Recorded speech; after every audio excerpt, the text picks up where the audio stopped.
brand new information just confirmed that Queen Azshara's grand return is finally around the corner, and this will be a different Azshara than we had previously seen. A void monstrosity and very likely the right hand of Xal'atath herself. Back in Dragonflight, Azshara's return was already confirmed based on a prophecy that, by the way, ended up essentially spoiling the entire storyline of Dragonflight and the War Within. However, now in 11.0.7, the Naga from Legion have mobilized. They are on Siren Isle gathering artifacts in order to summon her. This means that Queen Azshara is very likely returning even as soon as 11.1.5, but it seems very likely that we will see her in the War Within, and she might even be the final boss of the expansion. So let's look at what all this new information is. While having the best deals on the market for all games and software, Gamivo just added mobile top-ups for your favorite mobile games with the best prices that you can get with my Gamivo link in the description below. Best of all, if you use my code DORON, your discount will be even bigger, so make sure to use my link in the description and the code and check out Gamivo. So we've been talking about this for quite some time now. The return of Queen Azshara isn't a matter of it might happen. We know for certain that she is definitely returning. This was already foreshadowed even back in Dragonflight, but based on how things are going, we might see it happening sooner rather than later. And when I say sooner, I'm talking War Within, potentially 11.1.5 or 11.2, or maybe even the end of 11.1. See, everyone is expecting some sort of an island patch that we just got, or something related to a zone under the sea, but by all accounts we know, so far, Azshara is no longer a Naga. Sure, the Naga still exist and serve her, but I'm expecting her new form will be something entirely different, and the Azshara we will see, we won't even be able to recognize her. Super quick backstory, but Azshara wasn't always a Naga, and even the Naga was more of a situational form instead of some sort of a power evolution. At one point, she was the most powerful mortal on Azeroth during the time of the Night Elven Empire. When the Sundering happened and she sunk together with her people under the sea, she had about 10 whole seconds to decide whether she wants to join Azoth or not. She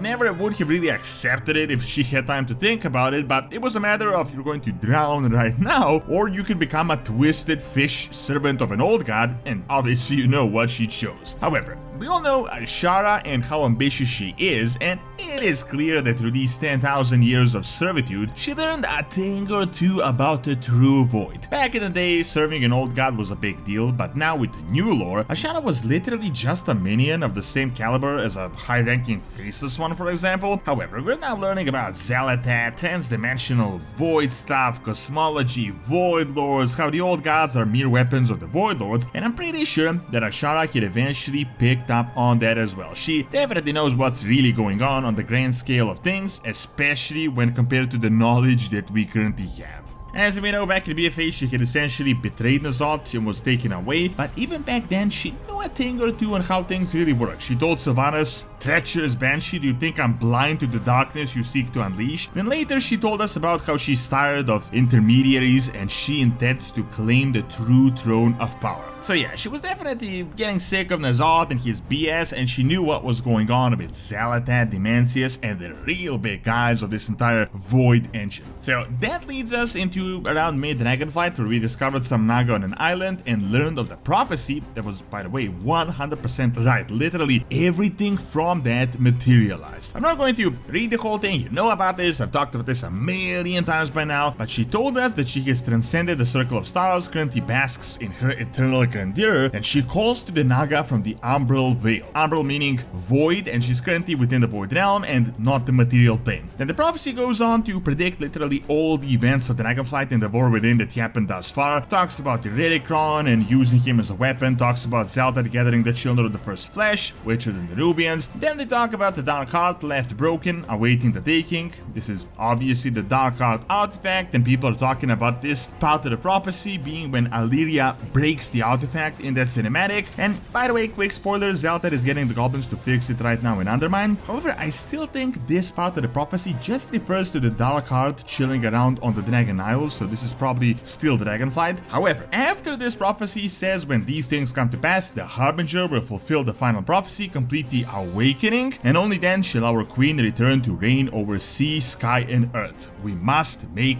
ready. Shocker, I know, but all this already happened, and it is currently happening. We are now on the Siren Isle in 11.0.7, which to be honest isn't all that exciting, but lo and behold, we got yet another new Naga document talking about her return, and based on this, I really mean that we may be seeing Azshara by the end of this expansion, if not potentially even as a final boss of the War Within, because we know Xal'atath won't be one, and she will remain for most of the Worlds of Saga, as Chris Metzen had confirmed this. So, the new document talks a bit about some lore we never really knew about. The Naga here don't like the Sirens and the Iron Vehicle, but they seem to be referring to this Circa, which is an Iron Vehicle. Apparently, she received gifts, very likely from the Void back in the day, that she had forsaken, but the Naga will succeed now to punish her, and they will not fail like they did long ago. The document states that they want to gather the Circlet, and all the loyal Naga of Azshara are now coming in here. We got the Hate Coil from Asuna, the Nazeshi from Zuldazar, and the Deep Surge Naga from the Broken Shore. They say that they will succeed in gathering this artifact, and once they do, they will usher in the return of Queen Azshara. If this to you doesn't confirm that this return is literally just around the corner, I really don't know what does. I mean, this new document essentially states they just need this one artifact from the Siren Isle in order to complete the prophecy. By the way, literally everything, as I said, happens, so a big Void Azshara is definitely coming, and I'm expecting it to happen potentially near the end of 11.1 or even as early as 11.1.5. War Within has turned a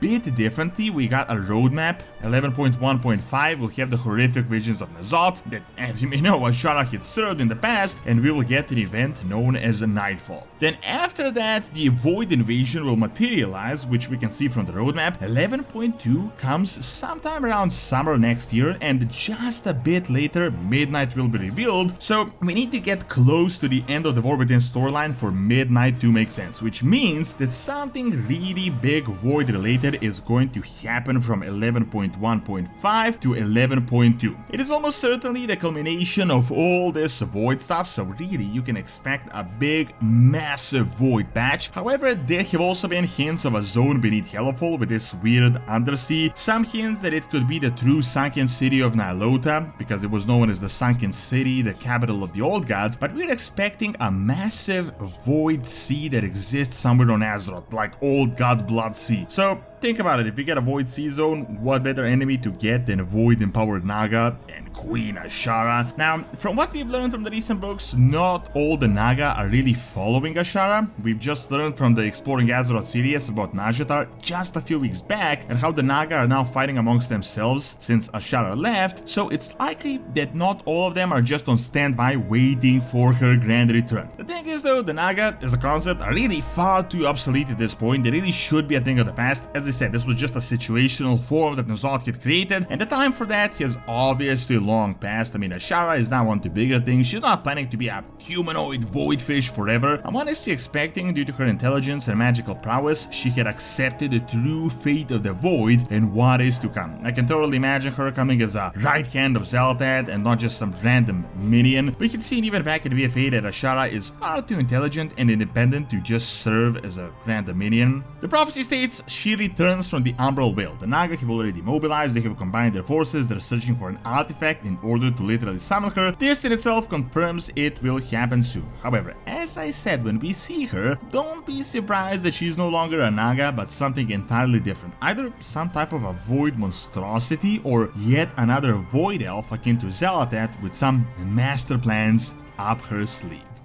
Thank you for watching. Check out my video on Dimensius, the biggest villain of World of Warcraft, by clicking on the screen, and check out my video on Perun and Slavic mythology by clicking on the screen as well. See you next time!